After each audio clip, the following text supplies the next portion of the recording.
Today we get to see why this is Gine's last mission as a Saiyan from planet Vegeta.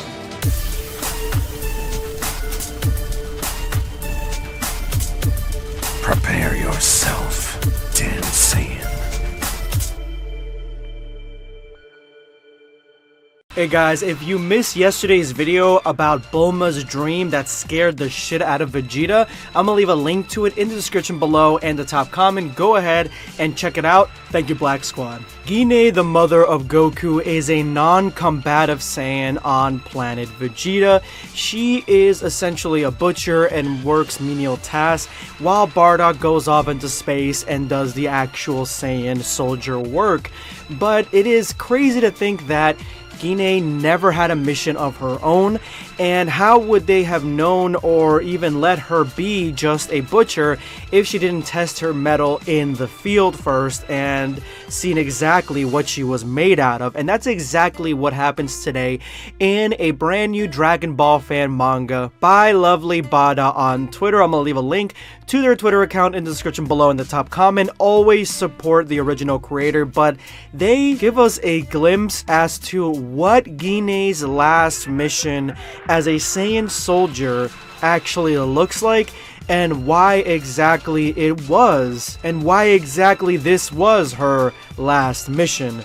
Let's jump right in. We find our story on a destroyed alien world where a battle seems to have been raging for quite some time.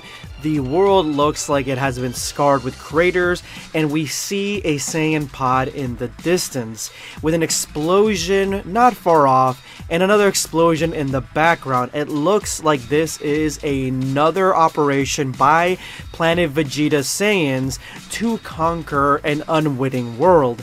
And as we cut to the next panel, we see the explosion itself has propelled Gine into a brick face, and she falls face down with her attacker right in front of her. Now, Gine is wearing a Saiyan armor that we actually have never really seen her in at all, but this Saiyan armor is more in tune with what Fasha wears from the Bardock special. So this could be her combat armor, and the armor that we actually see her wearing in Dragon Ball Minus is more of civilian clothing. So yeah, that's the first thing that we see, but it looks like whoever she's fighting is doing a number on her and throwing her around like a rag doll.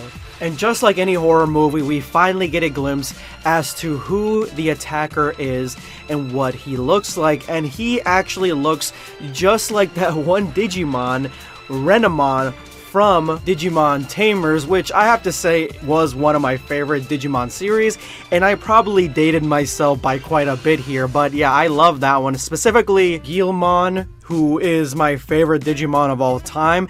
This series just had all the best Digimon designs. Either way though, this fox thing looks exactly like that earlier Digimon, except far more sinister, and looks like a combatant, a warrior, because of the bandages and the tribal tattoos.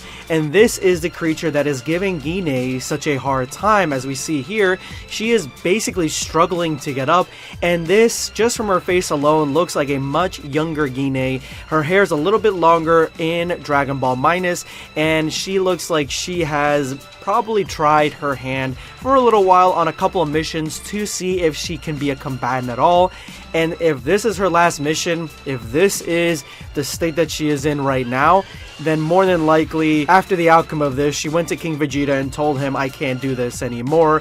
Or just her results made it so they were like, you know what, let's make you a butcher, which I like to barbecue, so I'm not going to falter for that. We get a very cultured shot at Gine from below, and she thinks to herself, this creature is far stronger and faster than the reports indicated. And then the creature tests this theory, because in the blink of an eye, he drops right behind Gine as fast as he can go, and this is my favorite shot in this chapter. The monster staring Gine right behind her. Honestly, he didn't look that big from before, but now he looks diesel as fuck, and she looks so tiny and small.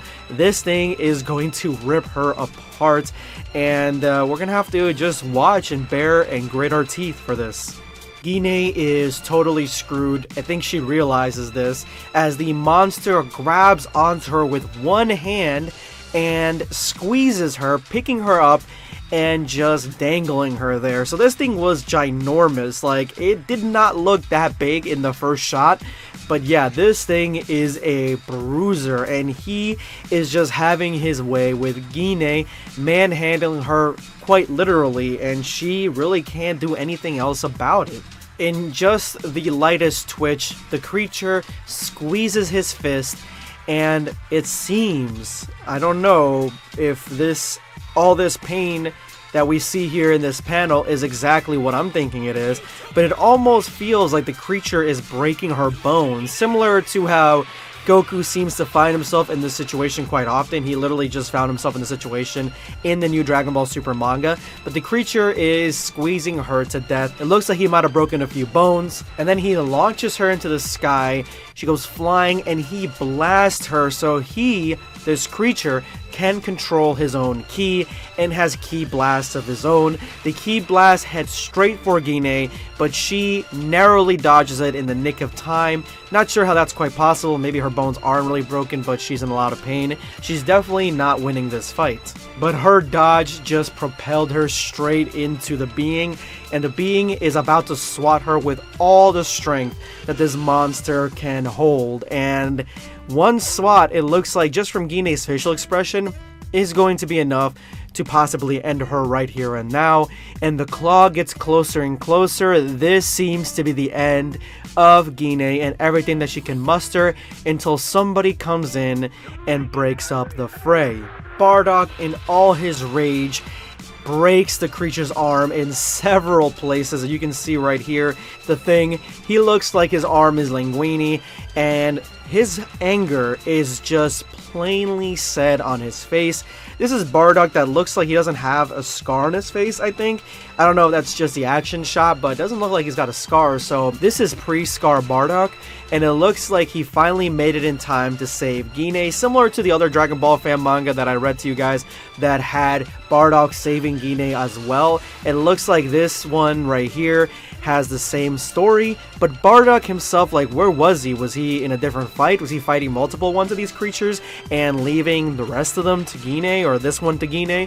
Not exactly sure what the situation was. Maybe he thought Gine could handle it, but either way, right now he's pissed and he's going to take this thing on one-on-one. Well, I mean, it's complete disadvantage right now because he's got his arm broken, but yeah, Bardock looks like he's going to be there to save Gine, and that is the end of today's Dragon Ball fan manga, guys. Thank you guys so much for watching the video. It means a lot to me for you guys to click the notification, watch the video throughout, because that really helps us in the algorithm and gets us back on track after the shenanigans that YouTube has been pulling lately. Thank you guys so much. Let's go ahead and see who won hashtag End of Video Squad. The winner of today's hashtag End of Video Squad, the soul that decided to stay till the very end of my previous video and drop hashtag End of Video Squad on their comment, is going to be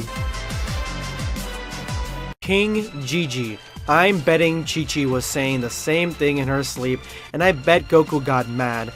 If Chi-Chi did say the same thing in her sleep, Goku probably thought that Chi-Chi was talking about training with Vegeta and Goku at the same time, so he probably was too oblivious to even realize what she was talking about, and he probably was like, you know what, yeah, let's go ahead and, you know, see if you can take us both on. Maybe we'll get you a bit stronger, Chi-Chi, and see if you can take this hard pounding. Thank you so much for your comment, King Gigi. This is going to be BlackScape signing off. Take care, guys.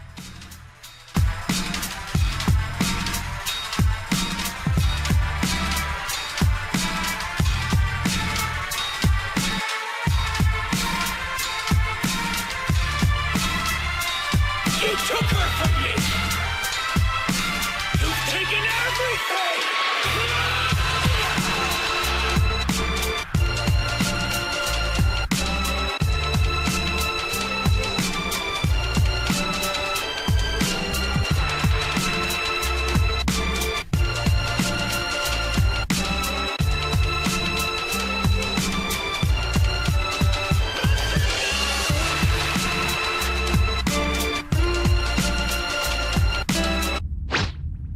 Subscribe for more content.